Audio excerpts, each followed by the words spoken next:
evening and welcome back to the Cheltenham Exchange. It's been a long time, long few months, so excuse the rustiness, particularly from myself.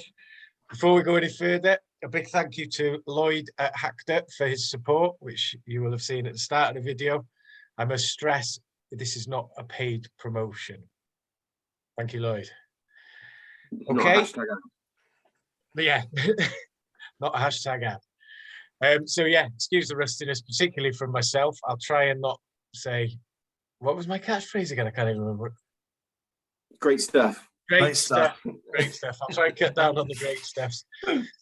So yeah, this first video of the season, number one, it's going to be a preview to the National Hunt season, and three of our stalwarts are going to present their 5 horses to follow for the season as of now. So we've got Ian, the Rain Man, with us, got our Cheltenham correspondent, Alexander Galpin, and good old John the Hammer, John Evans.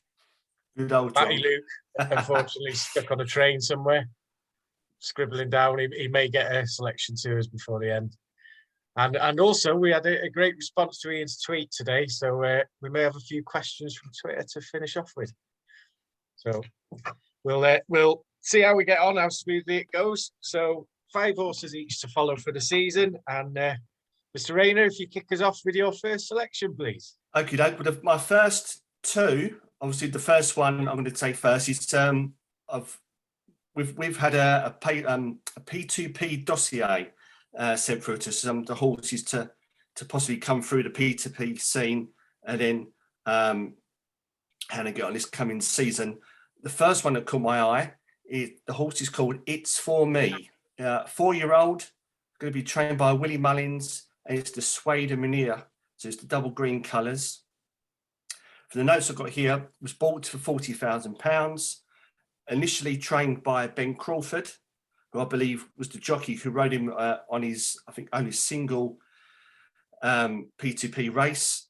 Rode over 3 miles in April, might have been Easter Sunday, and a convincing win by 1 by 8 lengths.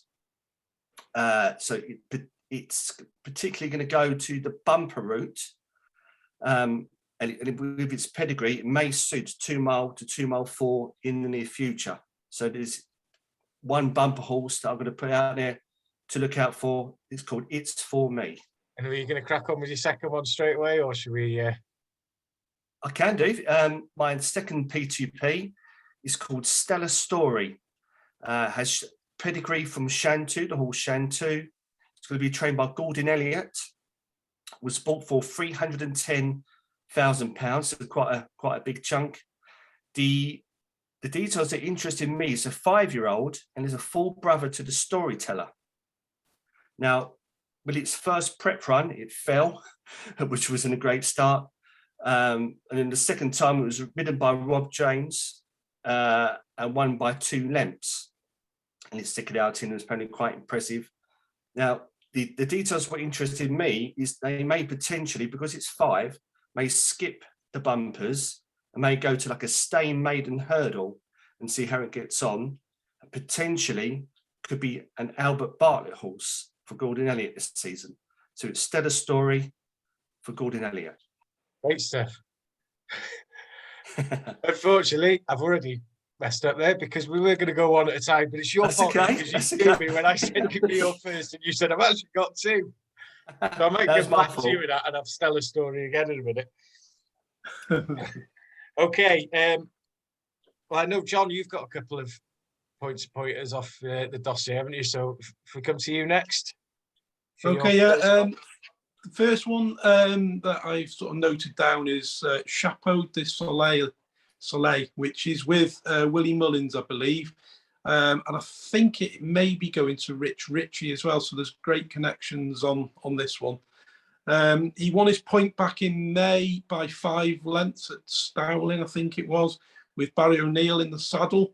And he didn't look like he was stopping at the finish either. It was a pretty good race. And it was a race that was won by Monkfish back in 2018 as well. So there's some handy horses come out of that race in the past.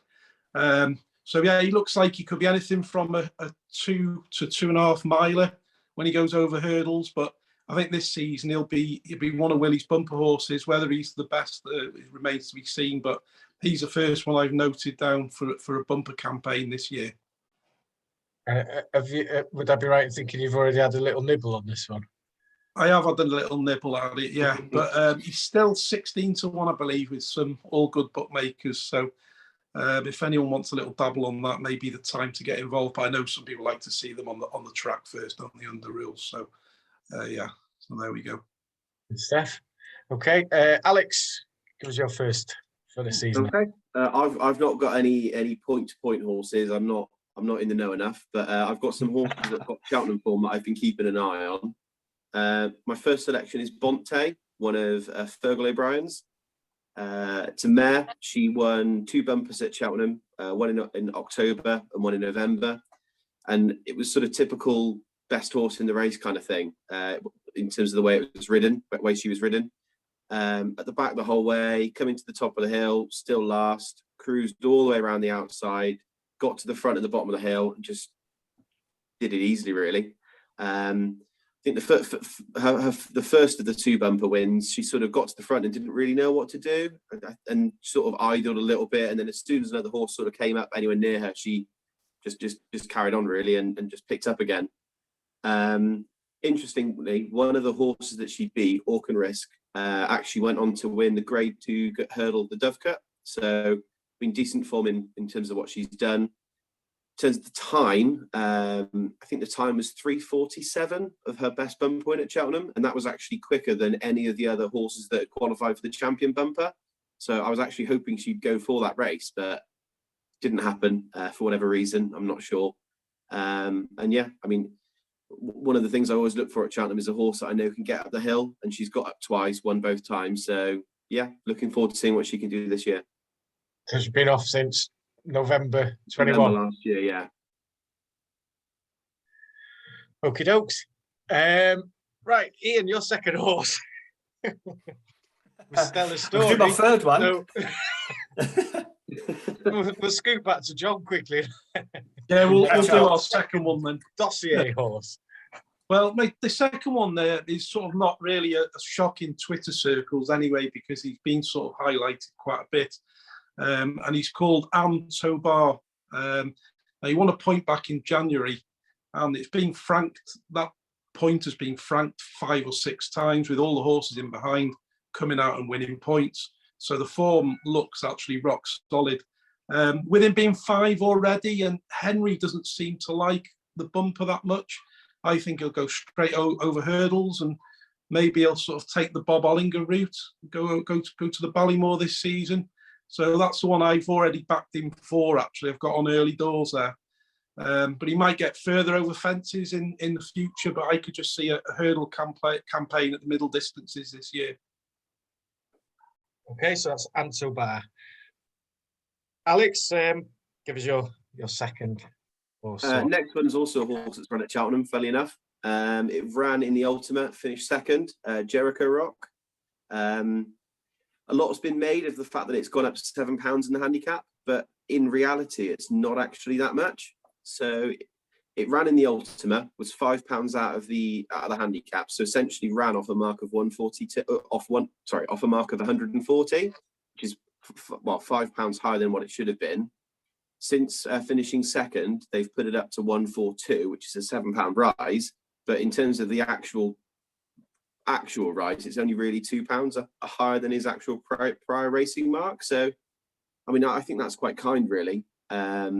Looking at sort of the horses that it's been in and amongst over the course of the season, since they stepped it up to 3 miles, sort of mid part of last year, it's had a second to Pat's Fancy.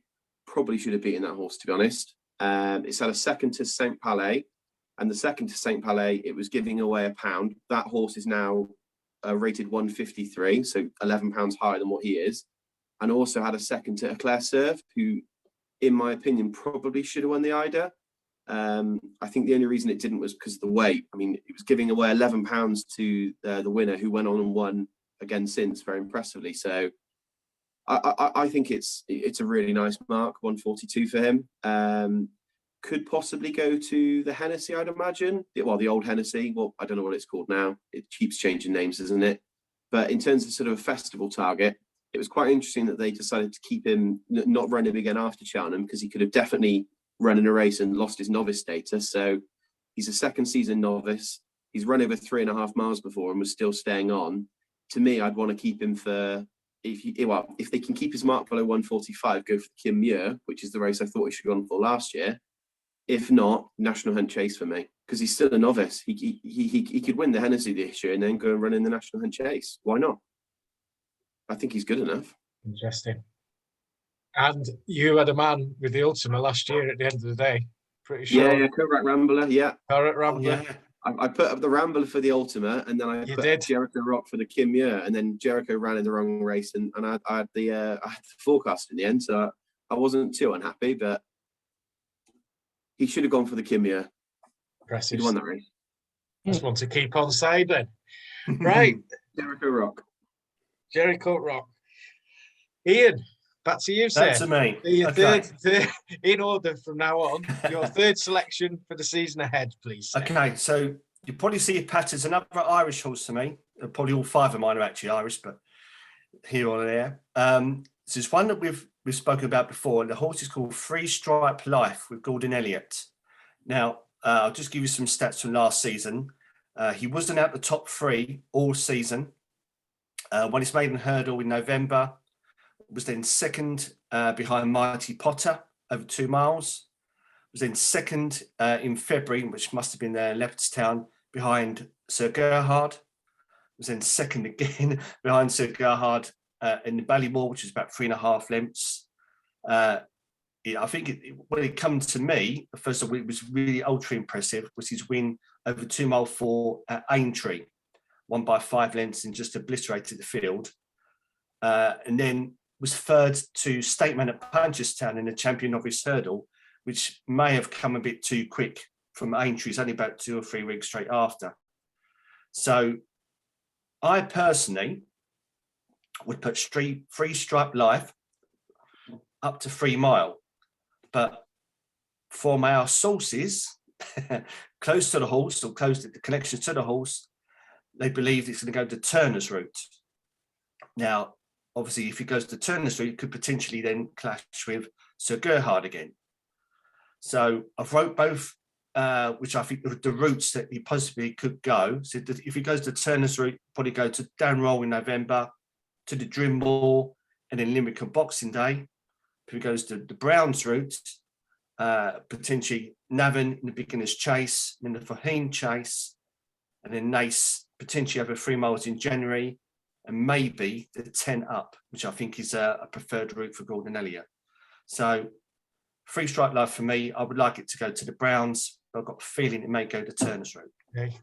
So, some great info there as well. Yeah. I like the way you've plotted the route. Yeah, I've tried. It's quite. It was clear in the hard. third in the Ballymore last year as well, wasn't it? What's that? Sorry. In the Ballymore last year, third. Yeah, in the Ballymore. they're second in the Ballymore. Second in Hard. Ballymore. But they were quite well clear, weren't they? Were they It's quite well about clear? there was the 2 of them were all clear of the others, but I think Yeah. Sir Gerhard won by about 3.5 lengths. But that's my worry is whether they would clash again in the Turners. I think it'd be a good clash if you went up 3 mile, maybe took on the Nice Guy and a couple of others in there, but we'll see. We will see. Okay, John. Okay, well, moving on to a novice chaser now. So we all know about this lad, as he obviously was a very good hurdler last season. And if it wasn't for Constitution Hill, he'd be still unbeaten. He probably set off too fast in that Supreme when he was trying to take on Dysart Dynamo. It didn't affect the result in any way, but he might have been a little bit closer. Obviously this horse is Jonbon. He then went to Aintree afterwards, where he beat the talented El Fabiolo by, I think it was a neck in that race. It was very close, but he'd had a reasonably hard season and a hard race in the Supreme, and to win that, I thought, it was a good piece of form. So Nicky said that it looks like he's grown massively over the summer, and he looks a picture, and he's gone big. So I think a spin over fences He could be a force this season, this side of the water, over 2 miles. That's where I see him. I think he's favourite at the moment, maybe 5-1 for the Arkle, which I can see being his destination this year. And if Constitution Hill, he's seemingly staying over hurdles for the champion hurdle routes, then, you know, he might have a bit of a clear run this side of the water anyway, until he meets the Irish later in the season. But I'm really looking forward to him because I was quite impressed with him last year. Obviously, just the one defeat, but I think over a fence he'll improve again this season. Interesting, because I was only reading, I'm just having a quick look now, I was reading it a couple of days ago. It's interesting you picked Jonbon, John. Hey? So you'll see my next selection, you'll be... It did. I thought I should have tied that in better. I could have gone seamlessly across. Yeah.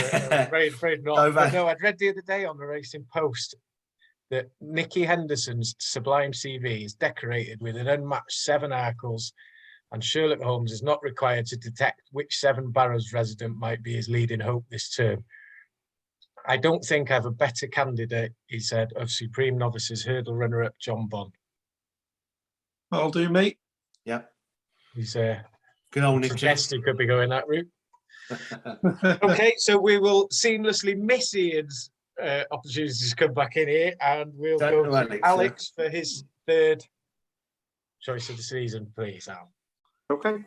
Don't have too much on this horse, but when I went to Cheltenham in April, it was by far for me the performance of the meeting. I don't often take a lot at the April meeting because the horses don't tend to be particularly, well, the races don't tend to be particularly strong, but I was just completely blown away by this horse called Queen's Gamble. Ran in the bumper in April, ran against Mullenbeg. So, I mean, I guess a pretty decent yardstick because it's been in some decent bumpers last year. Just the way that she quickened from where would generally be the last to the final, well, to the line, sorry. It was just incredible. I think she put about 10 lengths between her and the horse that was in second from where the last would be to the line. She travelled like a dream throughout the race. It's a horse of Oliver Sherwood's actually, and he doesn't get too many. But it was just something about the way she ran that just straight away said to me, "This needs to go in the tracker. This could be something special." But who knows? It's one of those ones where it's that typical phrase, isn't it? It could be anything. But yeah, keep an eye on it. Put it in your trackers. Queen's Gamble. Let's see what happens.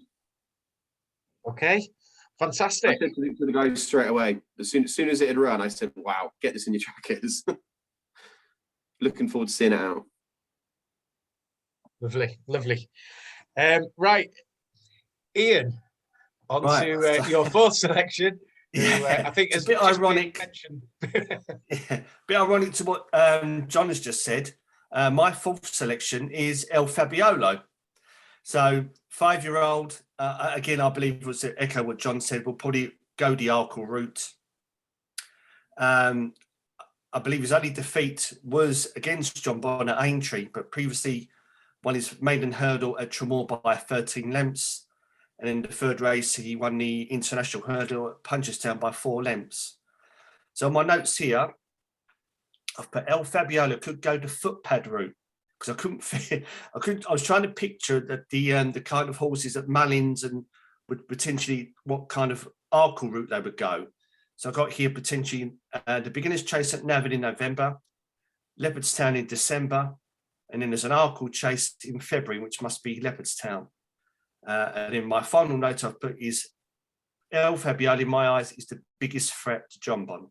Looked at some of the betting, half the horses won't even go in that race. And by far the top 2 for what I can see here are Jonbon and El Fabiolo. So it's one, yeah. But I would say with both of them, echo what John said, I think both of them will be a cracking couple to look at for the coming season. One English, one Irish. Be a good matchup. So just having a quick look, it's about 8-1 at the moment for the Arkle. Yeah. So I think Sir Gerhard's second favourite. No chance at winning that race. Okay, matchup, John and Ian. Looking forward to that. Not even October. Okay, John, your 4th selection, please. Right, my 4th choice is one that many people might be surprised at, but he's going into, well, he's an open hurdler now, as he was last year. and that's Zanahiyr. Now, I've got quite a lot of time for this lad. He went into open company last year while he was still only 5, because he'd gone down the Triumph route. And he didn't disgrace himself, I don't think, in any race. He steadily improved throughout the season, and only the likes of Honeysuckle, Sharjah, and Epatante beat him over the season. And then I think he's rated 159 at the moment. I still think he's got a bit of improvement to come there with the extra year on his back. I think he went to Aintree the last day and he fell, didn't he, in the 2.5 mile race. Now, a lot of people think he should be stepped up to go the stayers route. With him only being, still, he was only 5 like last year, then I think they should give him a crack at the champion hurdle this year. Obviously, it's going to be a cracking race, but he's worthy of a place in that lineup, I think, whether he can get a place at big odds again. Epatante might go the mare's hurdle route. You've obviously got Honeysuckle and Constitution Hill, but I think they should stick him in there this season and then maybe step him up next year, when he's a little bit older again.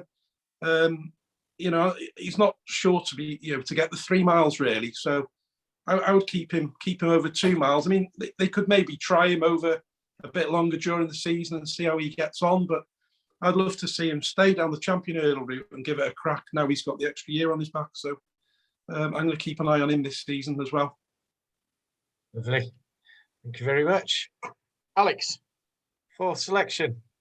Okay, 4th selection. Funny that Johnny came up with a horse that ran in the Triumph in 2021, because that's the same as my selection, which is Haut and Couleurs, who I think has been campaigned incredibly badly by Willie. In his first season with Willie, he threw him in on debut on his very first race for him into the Triumph, into the Grade 1. He ran really well, finished 3rd, and then finished 3rd again at Punchestown a few months later. Then last year, they decided to send him over fences when, I mean, you look at the record of like 5-year-old horses in the Arkle, just terrible, because they're essentially 5-year-old horses going up against 6, 7 and 8-year-olds. I mean, they've not fully grown. It just, the record's awful. So to me, I mean, I'd have kept him back for another year over hurdles last year, similar to what they've done with Zanahiyr, and then looked to go chasing this year. I think he's one of those sort of horses that could improve maybe for a step up in trip, maybe 2.5 miles. I'm not saying he's going to win a Ryanair or something, but I think he could certainly pick up a few Grade 2 pots along the way and maybe place at one of the major festivals. Certainly going to look to follow him, because I'm expecting to see him take a real step forward. Because I mean, you tend to see that with those sort of ex-juveniles. They have a 4-year-old season, they then tend to just do terribly in their 5-year-old season, and then they start improving again in the 6-year-old season, just because there's no real path for them in that 5-year-old season. They're either going up against sort of open company champion hurdlers, or they then go novice chasing. Like there's no real benefit either way. There needs to be some kind of intermediate like series of races or something for horses that the previous year were juvenile. So yeah, that's what I'd like to see. And going to keep an eye on him through the season, because I think this is the year he's going to start to take a step forward again. Okay, so that's Haut and Couleurs. That's him. And a message to Mr. Mullins as well. Yeah, choose your races Poor better. performance. You're asking, yeah. Sort it. Sort it, He Willie. never actually won as a hurdler. They could have sent him novice hurdling the following year. He finished 3rd in a Triumph and then 3rd at Punchestown. That would have been a much easier route for him than going up against like novice chasers who are going to be a couple of years older. Don't know what he's doing. Just don't know what he's doing. Don't know what he's doing. He's got too many horses. He probably doesn't know the names of half of them. Love it. Okay, so final selections coming up. Ian. So seamlessly, after Alex just slagged off Willie Mullins, my fifth horse is a Willie Mullins horse. And it's State Man. I've put here 5 years old, and in brackets I've put Willie Mullins bingo. So with State Man, does he go the champion hurdle route or does he go the Turner's route? And we'll probably find out about a week before Cheltenham. But just a few notes I've got here. So State Man fell in his maiden hurdle in December, then went on to win his next 3 races. Limerick over 2 miles in Feb, by 12 lengths, won the county hurdle by 1.25 lengths, and then went on to win the champion novice hurdle in a step-up-in trip by 2 mile free and won by 7 lengths, funny enough beating one of my other selections, which is Free Stripe Life. Now, Mullins needs to decide whether he takes on Sir Gerhard and maybe go up to the Turners, because he'd be 6 by then come the festival, or does he go the champion hurdle route, where Mullins will also possibly have Sharjah and Vauban. So he's got a tough choice. And I've just to top it off, I've put a potential champion hurdle route just for where Mullins sometimes goes. I've put Morgiana, Irish champion hurdle, and maybe the Matheson hurdle. So if State Man goes that route. But so my 5th choice, State Man. Great man. And the route plotted out again. I love the way you plotted it. I'll try. Okay, John, check us your final selection, please. Right, well, this is my dark horse, this one, so bear with me.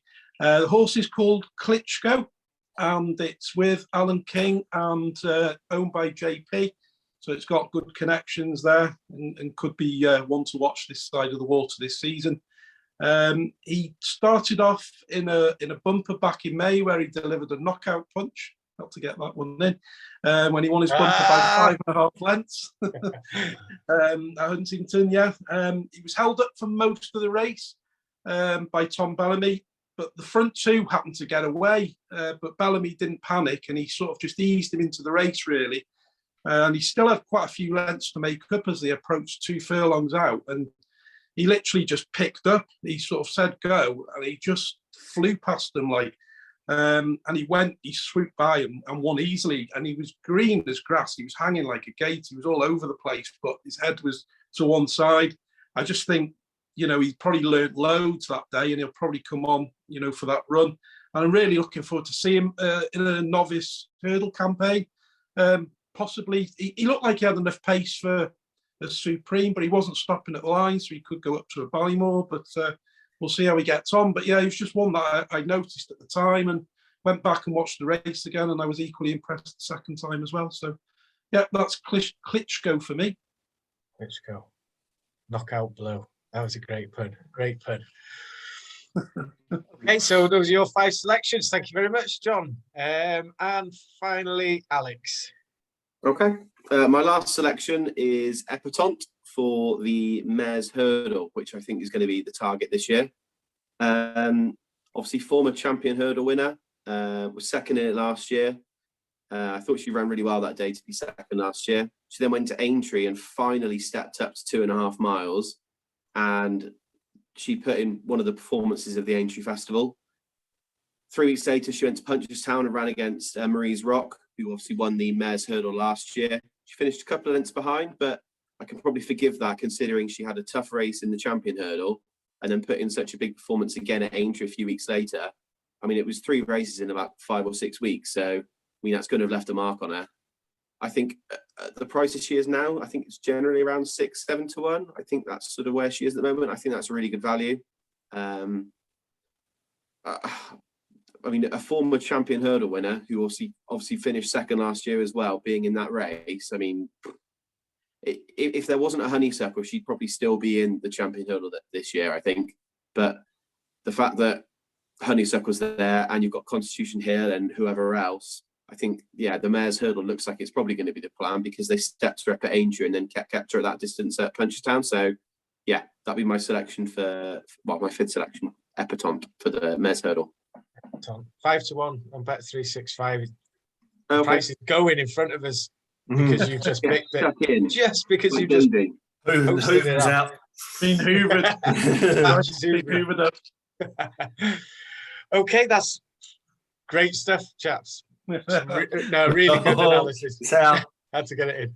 Some fantastic analysis, and I'm pretty sure people will find it useful. So if I have a quick run through all 5 of your selections one by one, and you can chuck in where I go wrong. So as I've got them written down, Ian, you've got 2 from the point to point dossier. It's for me, which you think will be going bumper route. Yeah. Stella Story, possibly potentially Albert Bartlett, but just in case, keep an eye on Bumpers, but I think it will be, because of his age, he's 5, I reckon he may go hurdling. Okay. And then the other 3, you've got 3 Stripe Life, El Fabiolo, who you think could go up against Jonbon in the Arkle. Yeah. And State Man. Who knows? Who knows? Because Mullins doesn't know. Only Mullins does. And John, your 5 selections. 2 dossier horses again. Chapeau de Soleil for the bumper. Tobar, novice hurdling. Jonbon, all the way for the Arkle. Yeah. Zanahiyr and Klitschko. And Klitschko, yeah. As your dark horse for the season. And Alex, we've got Bonntay, who I can't remember the... Oh, that's Bonntay is one who hasn't been out since November last year. Yeah. O'Brien. Okay. Gericault Roque, who you seem very keen on, and obviously Very keen on Gericault. done the forecast in the Ultima last year. Who couldn't argue against that? Had to get it in for you there, mate. Thanks very much. Queen's Gamble, Haut on Couleurs, and Epatante for the Mare's Hurdle. Fantastic. Some good ones there, lads. There are some good ones there. I'll be writing him down and jinxing you all for the rest of the season now. No. That's great. Yeah, don't do it. Is Camprond on your list, OJ? Camprond, Yeah. Bunkfish, and Game Face.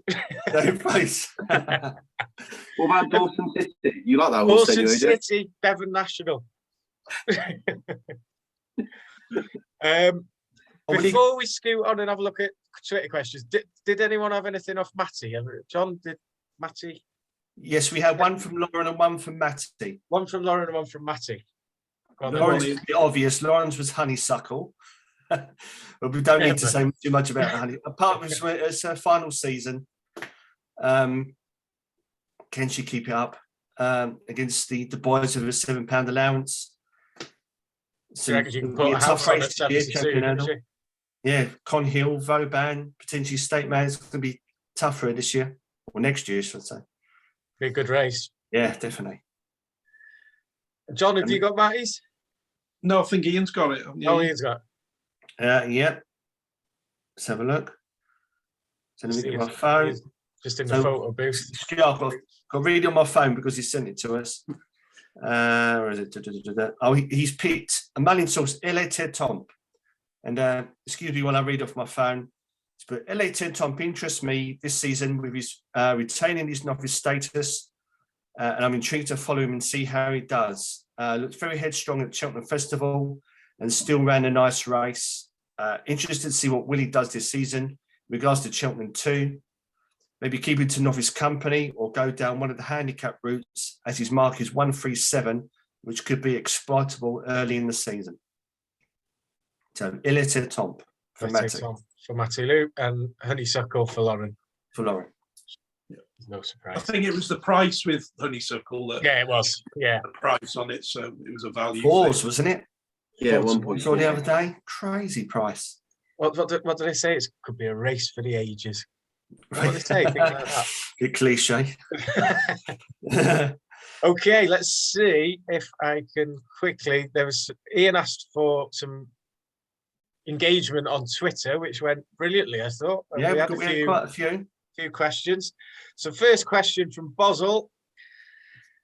Statistically, the majority of Cheltenham shorties will lose. Right now, who's the most vulnerable short-priced favourite? Alex. I'm going to go with Facile Vega. I think the price is way too short for a few reasons. Firstly, we don't know if he can jump. Secondly, every year through the Supreme Novice, we play Mullins Bingo, don't we? I think last year we had 4 different Mullins horses that went favourite for the Supreme. It would be far too easy if we had one that was the favourite all the way through. Thirdly, we don't know what other trainers have. We don't know what's going to come out the woodwork, do we? So, I mean, I think you'd be bonkers to take that price at this point. Okay, for I mean, Sylvega. if you're one of the people sitting pretty on a ticket at a double figure price, then great, you've done well. But at the current prices, yeah, I think you'd be mad to get involved. There's always something come out of the woodwork. So look at Constitution Hill, Every and they year. just come out of That's what you nowhere. think of. Yeah, exactly. Absolutely. Okay, Ian. Well, funny we was just saying about it. I'm going to say I think the most vulnerable favourite in the minute is Jonbon. Just purely because I know. Okay, I do like Vested Henderson interest. horses. See, just going through some of these favourites. You're saying about Sylvega, and my mind's gone blank. Delta Work, I think, should be there and thereabouts. You've got like Honeysuckle, Constitution Hill. Yeah, I can understand why they're favourites. But yeah, I think it's. I've wrote here 4-1. I think with how close it was at Aintree, won by a neck, and it wasn't for El Fabiolo clumping the last. I think it could have been literally even closer. So I think I do like Jonbon, but I think if you go by the odds and the races, I think it could be the most vulnerable at the moment. Okay, so if things pan out, that Arkle could be a good race. Oh yeah, it could be even closer. Okay, John, your most vulnerable shorty at the moment. Well, I tend to agree with what Alex said really about Sylvega, but obviously I'll go for something different. I'm going to have to say Galpin des Champs for the Gold Cup. I mean, 7-2 at the moment, 3-1 with some bookies. Now that is pretty short, considering he didn't finish the race there last year, or this year, did he? We still don't know if he can get 3 mile 2. And if you look at the depth of the race, you've got a Plutard will be back. You've got the likes of the other newcomers, a Hoy Senior and Long Press, who could be anything this year. You've got Monkfish, who could also come back. You've got Statler, who won the 3.6 miler last year. There's quite a bit of depth in that race at the moment. Is Indo still carrying on this year? I think so. I've got 40-1. Yeah, he's 40. I mean, he might have just had a blip last year. He could come back. So, you look down the list Santini. there. 100-1. Santini, yeah, all aboard again. But I just think there's a lot of depth in that race as you look at it today. So he's got to be the one for me. I mean, he could blitz the field come the day, and that 3-1 could look amazing. But looking at it at this moment in time, I think the depth of that field is pretty good at the moment. So we'll see what happens. But yeah, I'll go for Galpin. Just to go on a sideways route and just totally off field, I was looking at Hewick. A lot of people from the videos I've been watching have tipped Hewick for the Gold Cup already. 30, I think it's been smashed. Well, it's 33-1, but I think it was much bigger price. It was, apart from falling in its last race in Ireland, I think could have won that race. But he would have won. Yeah, he would have won that race. Could be an outsider, but I don't know. But you got Protector out as well. I've just seen. Yeah, it could be. Galpin des Champs a good shout there, John. Definitely coming to win that race in Ireland. Was it last week? Oh yeah. Oh yeah. He was winning that race. Top weight. But again, you've got to jump him, haven't you? So yeah. Still going. Lovely. Right. Next question then. Apologies for the delay, fellas. Jack Harding. Are there any races that have the reputation of being hard to bet on Ante-Post at the festival, but you actually consider to be good Ante-Post races to bet on at the festival, and why? John. So you want the ones that I find easy to bet on? Yeah, so they've got a reputation of being difficult to bet on Ante-Post, but you find them any race you find particularly easier. Well, I've tended to do well in recent years on the Ballymore, to be honest with you. I tend to have picked the right one. Obviously, I've covered 2 or 3 options in most of these races, but the one that I've tend to have like the best bet down has won the race. So, you look at it at the beginning of the season, and it's a bit of a minefield, but if you do your homework, you listen to the right people, watch the right races, then, I'd go for the Ballymore, I think. Okay. Alex?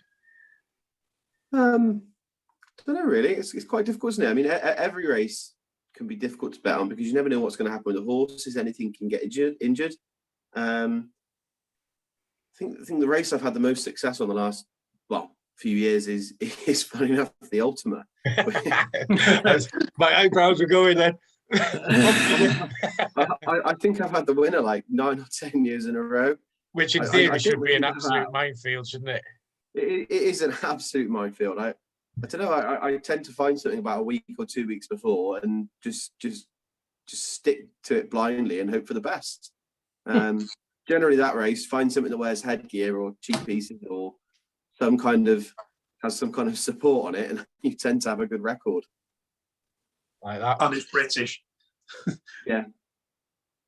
Well, that's the same with most of the handicaps, isn't it? I guess that tend to be more British winners, but I don't know actually. It's particularly that race, isn't it? Oh yeah, The chase ones, I think, more. Yeah. Ian. mine's normally the champion bumper, the bumper, but yeah, I've just seen that we seem to, all us guys, we seem to do our homework quite well with regards to that race. We managed to pick or listen to the right people and listen to the right information for the bumper. So the last few years, I think all of us have had Sir Gerhard, and we've had Sir Facile Vega, Fiona, I think we had 1 year, Fernie Hollow.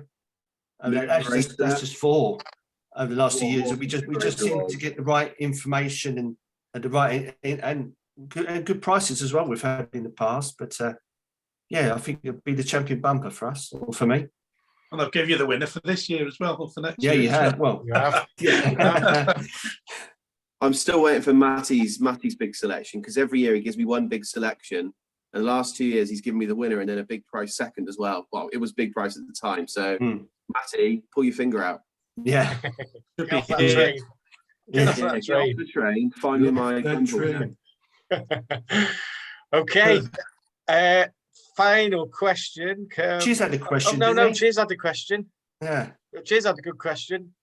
Charlie Haynes, best value horse in the market at this early stage. Chapeau de Soleil for John then. Come back to me on that. I don't know, what would you class as good value? American Mike 7-1 for the Ballymore, I think is good value, but is that too low? I'm not sure. I don't know. I've got one. It's probably an each way bet, but I mean, you might think I'm mad for selecting it, but it would be in the cross country race. I think Prengard might be worth a look at this point. JP bought it for quite a lot of money, didn't he? In his first race. Oh, blimey. So I think with another year under its belt, actually being trained properly for the race, ready to go, rather than with that strange trainer in France, might be worth a pop. I think it's about 16-1 at the moment. So it might be worth a look. Very diplomatically put that as well. I like it, Al. Yeah. If you want something at a price, that's all I'll give you. Other than that, just tell you what, I've got a better thing for you. Get on the Gericault Roque for the Hennessy and the Epatante Mares Hurdle double. Get that done now. That'll Ooh, big shout there. What's the one you found the other day, John? Constitution Hill double. Brave Man's Game for the King George. Oh yes, yeah. I was past that one on, so yeah. It was in the lurking in the requester bets on Sky, wasn't it? What I think still quite a decent price. He ran a month or so ago was Champ Kylie, maybe for the Albert Bar. Yes. I think he's about 25-1 still with 2 or 3 bookies. He was quite impressive actually. He's been entered since, but he was pulled out on the day. And I think he's got an entry maybe over the weekend. So, you know, I quite like some of these Albert Bartlett horses that start early-ish in the season, and you do get a few that have won in the past. Like, so maybe he's one to have a look at. I think he's 25, like I say. So he's one I've had a little dabble on myself at this early stage. But a lot can happen in that race. You sometimes get ones a couple of months before. Like the Nice Guy just came out, didn't he, and won it, like, you know, out of nowhere a bit. So it's a bit of a mixed bag, that race. But yeah, it's still a reasonable price. Just trying to think of some other ones. But Wrexham's in there. ABW's horse, 25-1 now. Yeah, say it's tough. Because I say a lot of them, it depends on what you call. Well, Alaho at 7-4, you could say it's good value at the minute. Because Come day if you could want to be well One on that could be time. still a good price is the 7-1 on Gaillard de Menil for the National Hunt Chase. Yes. I mean, if things go to plan with him this season, he'll be odds on the day. So that 7-1 now would look tasty, but obviously it's a long way to go. And but yeah, he might be one that I would throw in at sevens. How about Matty's favourite, Ellie May, for the Mayor's Chase, 6-1. Yeah, possibly. Awful race, that one, isn't it? Awful. I mean, it's becoming harder with the value each year, isn't it? With the bookies just they're becoming odds left, right, and centre. It only has to take 1 or 2 posts on Twitter about a horse, and a horse has gone from 33s to 20s to 16s, and it's got price has gone. It's just getting silly, and you've got to be a bit more sort of crafty these days and find ways around it by doing other types of bets and other doubles and roll-ups and things. They can be quite slow on changing the odds on those once people start steaming into one horse. So yeah, that's one way I'd probably start to look at things, I think. Okay. So, yeah. Was that it for questions? Brandon, how many lengths does Gaillard de Menil win the National Hunt Chase by? Oof. Oh, there you go, then. None if Gericault rocks in there. Oh. And He'll George laugh Maydell, has anyone over the summer managed to work out how the beep Gaillard Warrior got beat? Couldn't jump. Yeah, he was Jumped out to his right. bit green, wasn't he? Yeah. Very green. He was learning on the job a little bit, wasn't he? Really, probably lack of experience cost him that race. Bit like us, really. Yeah, I mean, he could have won that race by 15, 20 lengths, shouldn't he? Really? He was obviously an eye catcher in that race, and he might be another one that sort of goes down the Ballymore route, mightn't he? That takes on the likes of Ante-Post, isn't he? So yeah, so he's definitely one that you need to keep an eye on and probably get him in some bets somewhere along the line. Definitely.